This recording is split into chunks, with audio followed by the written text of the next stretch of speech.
senhores telespectadores, estou-lhes a falar no claustro do convento da Serra do Pilar. Todos sabem o que é o convento da Serra do Pilar, aquele convento muito bonito, que fica assim, num monte, sobre o Rio Douro, em frente do Porto. O claustro é realmente uma peça de arte lindíssima. É uma coisa do século XVII, tem ali uma data de 1692, mas isto já é um arranjo, porque o convento foi construído em 1532, no tempo do Camões, e teve um papel de certa importância. É claro que, como sabem, no século XIX veio a Revolução Liberal, deixou de haver conventos, deixou de haver frades, e quando Dom Pedro desembarca aqui no norte do país e veio ocupar o Porto, mandou tropas instalarem-se aqui no convento da Serra do Pilar. Este convento, a igreja circular, com granadas a explodir, com buracos nas paredes, é aliás um dos emblemas mais característicos dessa célebre história do cerco do Porto. Pode-se dizer que se não fosse a valentia dos defensores da Serra do Pilar, o exército liberal não se tinha conseguido aguentar no Porto. Mas não é propriamente nessa guerra que eu venho falar. Eu hoje queria falar-lhes de uma coisa que acho muito importante. A história da cidade de Vila Nova de Gaia.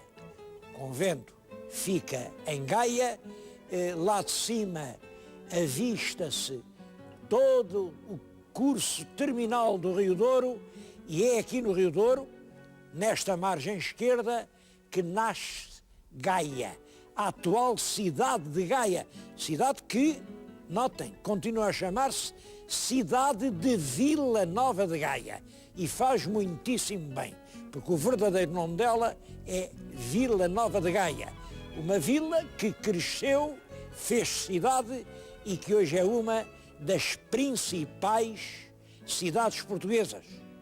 Eu ontem perguntei, o número de eleitores inscritos atualmente é 222 mil. Isto representa mais de 300 mil habitantes. Estou, portanto, a falar-lhes numa das maiores cidades de Portugal. É perfeitamente justo que tente contar-lhes a história.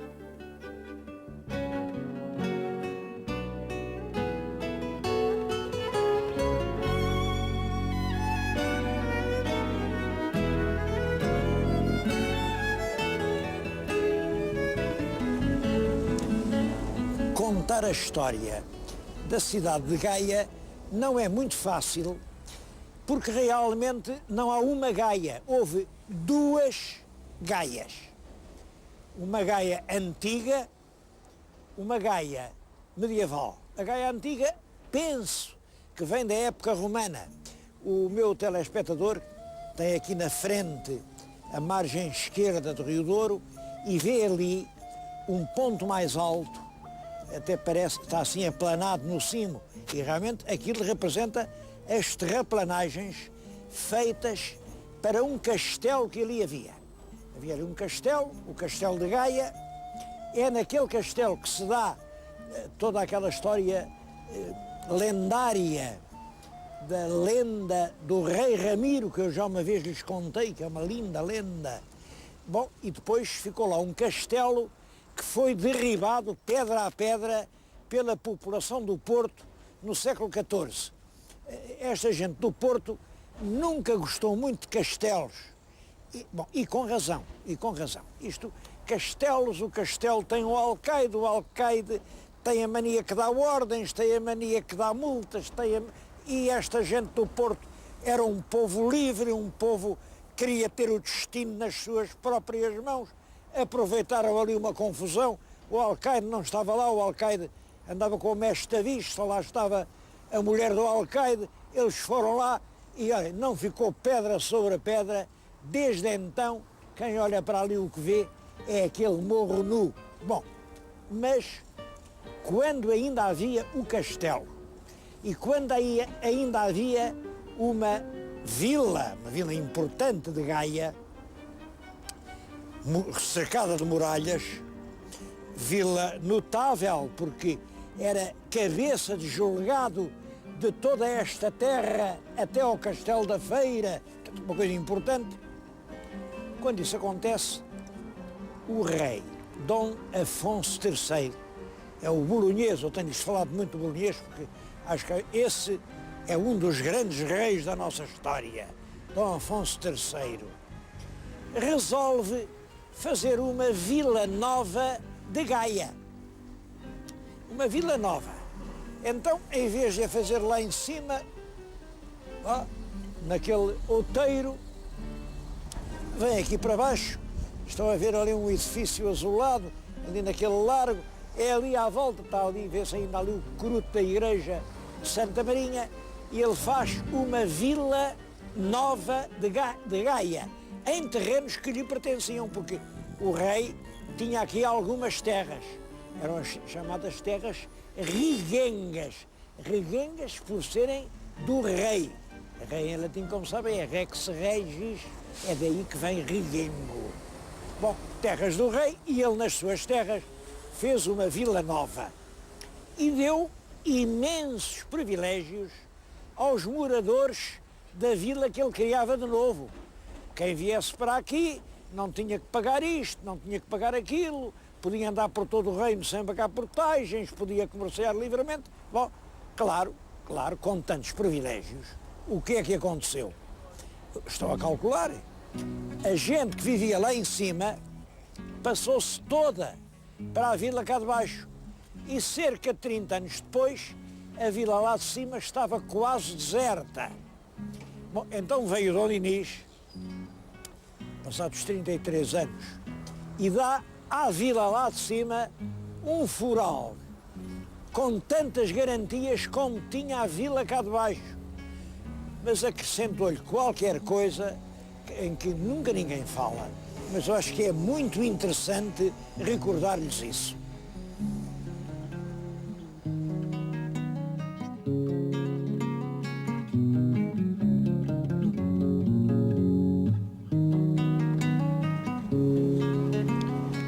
O fural do Dom Dinis tenta reanimar e dar uma nova vida aqui à Vila Velha, porque realmente ela estava a morrer. Mas no fim diz isto, por prazimento quer dizer acordo, quer dos moradores da Vila Velha, quer dos moradores da Vila Nova, ele determina que os dois sejam em um. Eu acho esta frase formidável. Duas vilas rivais, que os dois sejam em um. E que para isso tenham um só juiz e um só foro. E mais, que os açougues nesta fase quer dizer os mercados onde todos têm que se ir abastecer, sejam postos em aquele lugar que está sob a fonte entre Gaia e Vila Nova do Rei. E que aí o lugar é exatamente este que estão a ver, vê-se ali o borbulhar da água. Quanto à fonte, ela desapareceu, já ninguém sabe onde está a fonte. No século passado chamava-lhe a Fonte do Cabeçudo. Bom, mas nós fomos encontrá-la porque hoje está integrada dentro de uma edificação e não há dúvida nenhuma de que é esta, porque deste tanque a água corre para um ribeiro que vai por debaixo deste lajedo e que vai desaguar ao Douro, exatamente no lugar onde vimos borbulhar aquela água. E que aí se faça a feira. Portanto, este era o terreno da feira. É curioso que hoje fica aqui a 2 passos o mercado. E que todos os vinhos que vierem pelo rio Douro sejam postos em o rio onde entra a água da sobredita fonte que está sob os açougues no rio Douro. Portanto, era aqui que os barcos do vinho tinham que parar. Reparem, hoje olhamos para a margem e é aqui que estão todos os armazéns do vinho do Porto. E que o juiz julgue e faça ao seu juízo perto desses açougues. Portanto, o juiz tinha que vir para aqui, era por aqui que ele dava as suas audiências. Desta maneira, o rei Dom Dinis esperava unir as duas povoações. A Vila Velha, que estava no alto do seu monte, cercada de muralhas, e a Vila Nova de Gaia, que estava rapidamente a crescer. Assim se faria uma povoação e da povoação nasceria uma cidade.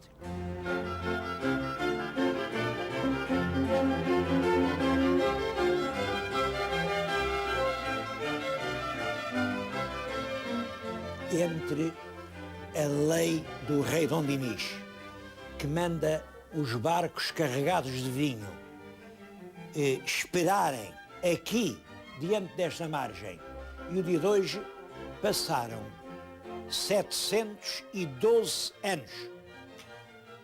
Eu não sei se existe alguma relação entre essa lei de há tanto tempo e o facto de hoje, exatamente a margem em frente, estar inteiramente cheia de armazéns de vinho. Agora o vinho já não espera a bordo, no rio, espera em terra, nos armazéns. Eu vim a um desses armazéns, exatamente aqui, diante do sítio onde o Dom Dinis tinha dito que os barcos deviam esperar, e vim aqui por várias razões. Uma delas é que este armazém é praticamente um museu. Guarda-se aqui vinho desde, imaginem, desde 1815. 1815 ainda o Napoleão era vivo. 1815, olhem, estava a nossa corte no Brasil. É o ano em que nasce o Reino Unido de Portugal-Brasil. Há que tempo isso lá vai? Desde então até agora há aqui vinhos de todos esses anos. Bom, e eu vim aqui para beber um cálice de vinho. Este vinho eu escolhi-o com cuidado e abri-o pelo método da tenaz, que é realmente cortar o gargalo. Fiz isto quase religiosamente para beber este cálice à saúde dos senhores telespectadores, que eu sei que é em tão grande número e em tantas partes do mundo não perdem nenhum destes meus programas. Eles têm sido a grande companhia destes horizontes da memória. Estamos no início do novo ano, estamos no início de um novo século, e eu, ao beber religiosamente este vinho antigo, bebo com um abraço, com um grande sentimento de solidariedade e de afeto por todos os portugueses espalhados por toda a roda do mundo.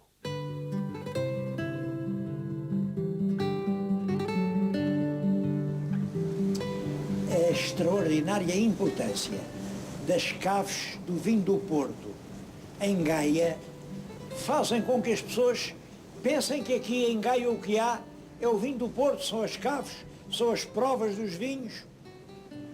Isso não é verdade. Há muito, muito mais para ver. Eu também acho, claro, a prova dos vinhos tem uma grande importância, tem mesmo uma importância turística que acho que tem que ser promovida. Eu penso, por exemplo, que agora nesta grande aventura que vamos viver do Porto 2001, a grande vedeta tem que ser a prova do vinho do Porto. Bom, mas não é só isso, há muito mais coisas. E eu queria-lhes mostrar, pelo menos, primeiro, o coro alto do convento do Corpus Christi. Os meus telespectadores reparem para o que há de belo, de rico, de exuberante aqui nestas pinturas, neste teto de caixotões. Isto é tudo do século XVII. É claro, ao fim de tantos anos, as telas estão a apodrecer, as talhas estão a despregar-se e isto exige uma obra de restauro extremamente urgente. Não sei, se não lhe acudirem, se isto pode durar mais 10 anos. Oxalá que isso aconteça. Este convento do Corpus Christi é uma coisa muito antiga, isto vem do século XIII ou XIV, é claro, depois as cheias do rio destruíram, isto recuou, o que hoje se pode ver é tudo do século XVII.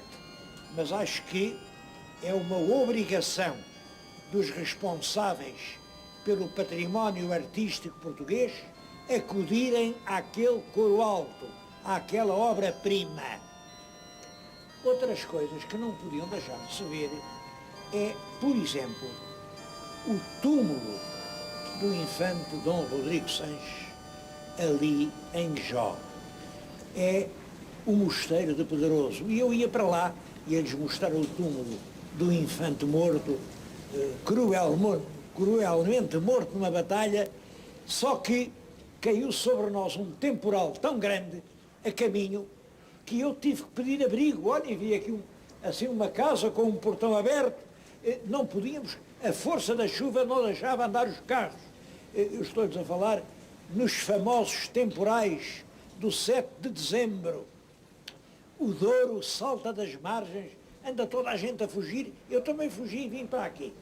E ainda bem que vim, porque vim-lhes mostrar um tesouro cuja existência eu próprio ignorava. Já viram? Isto é um velho solar, ali atrás de mim está uma pedra de armas. Era um palácio do Conde de Rezende. O Conde de Rezende era pai daquela Dona Emília Rezende, de que eu lhes falei muito num programa de há pouco tempo, que eu fui fazer ao Grêmio Literário, porque é a senhora que casou com o Eça de Queiroz. Sem dúvida nenhuma, Eça de Queiroz veio a esta casa, sem dúvida nenhuma, andou nesta varanda e ele, coitado, que nunca teve uma casa que fosse só dele. Tenho a certeza de que aqui teve pena de não ter uma casa assim.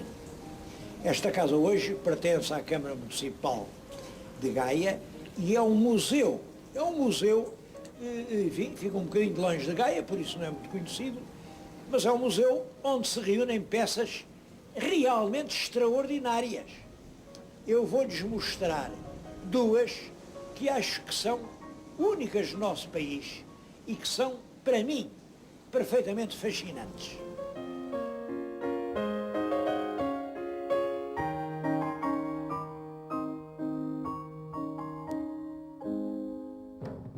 As peças são estas. São placas de bronze com longas inscrições. O que isto diz é o seguinte: são pactos de hospitalidade, em latim isto dizia-se hospicium, entre o guerreiro romano, que vem de longe à frente de tropas, chega aqui, a estas terras do fim do mundo, encontra os chefes dos indígenas, estão aqui os nomes deles, os chefes dos indígenas eram o Níger, o Rufus e o Priscos, que eram chefes de uma tribo dos Túrdulos velhos. Falava-se muito, todos os autores antigos falam dos Túrdulos velhos, mas ninguém sabia onde eles ficavam. Ora bem, aparece agora as duas placas. Uma é do ano 7 depois de Cristo. A outra é do ano 9 depois de Cristo. O assunto é o mesmo, sendo cônsules fulano e fulano. Depois aparece o romano que se chamava Décimos Júlio Silo. Décimo Júlio Silo. E faz um acordo de paz para si e para todos os seus descendentes com os chefes da tribo que aqui existia. Isto emociona-me muito porque isto é o primeiro contacto entre a chegada dos romanos e as populações nativas. Reparem, os romanos chegam e o que é que fazem? Um pacto de amizade. Estou-lhes a dizer isto e recordado da forma como os primeiros portugueses chegaram ao Brasil. Encontraram o Caramuru, encontraram velhos portugueses ali, encontraram os chefes nativos e fizeram pactos de amizade com eles e assim começa realmente a presença dos portugueses nas terras do Novo Mundo. Estes documentos são únicos na história da humanidade, foram revelados e descobertos pelo professor Armando Coelho, é um professor muito ilustre da Universidade do Porto, que publicou este livro sobre as placas. É claro, este livrinho hoje está inteiramente esgotado.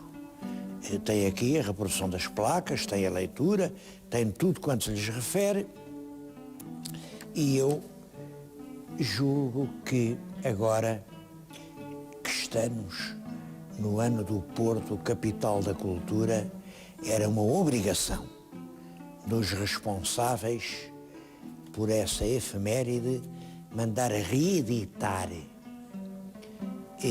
este opúsculo do professor Armando Coelho e distribuí-lo pelos milhões de pessoas que se espera que venham ao Porto, porque isto é um monumento à paz, é uma forma como povos em estádios de civilização tão diferentes se podem encontrar, ser amigos e em conjunto fundar uma civilização que chegou até aos nossos dias.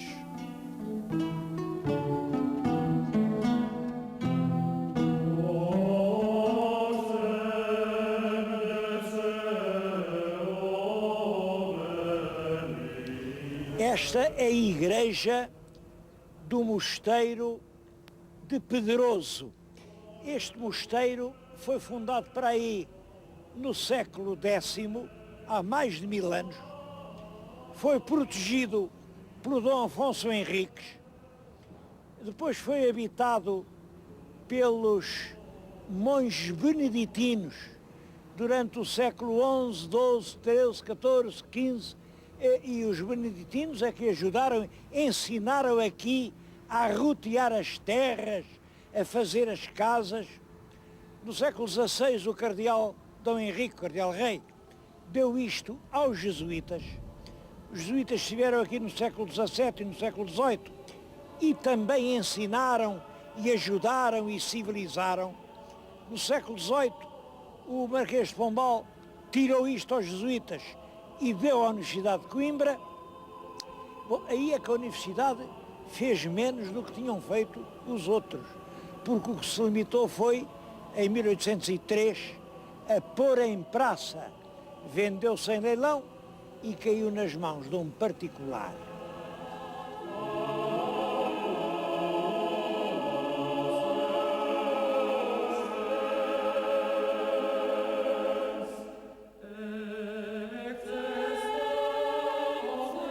Outro monumento, e este só por si vale uma visita ao Conselho de Gaia, é o Mosteiro de São Salvador de Grijó.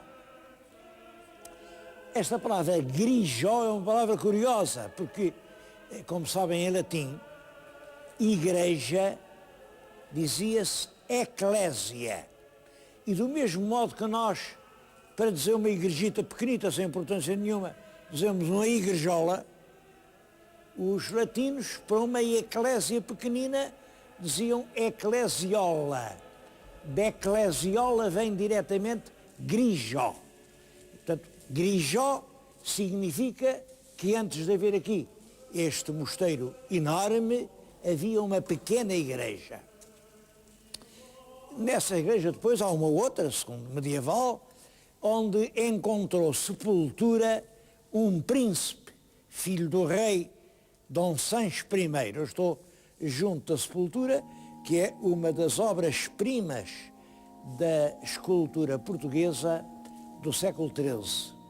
É o túmulo do infante Dom Rodrigo Sanches. Ele morreu num combate aqui perto, um combate que chamam ali de Gaia. É a Guerra Civil. De um lado estava ele, à frente de um grande bando de nobres, do outro lado estava um homem que parece que era do partido do rei, o Abril Pérez. Enfim, lutaram, ele morreu. Morreu e foi enterrado aqui. Eu falo-lhes nisto para mostrar a situação que havia em Portugal no reinado do rei Dom Sancho II. Guerras civis, com os nobres a matarem-se uns aos outros. Este documento só por si prova isso. Depois, no século XVII, neste mesmo lugar, construíram um mosteiro monumental. Ele está agora a ser restaurado. Todo aqui o claustro está forrado de azulejos e o interior da igreja é uma das coisas mais notáveis do nosso país. O meu telespectador dê uma olhadela e tira as suas conclusões.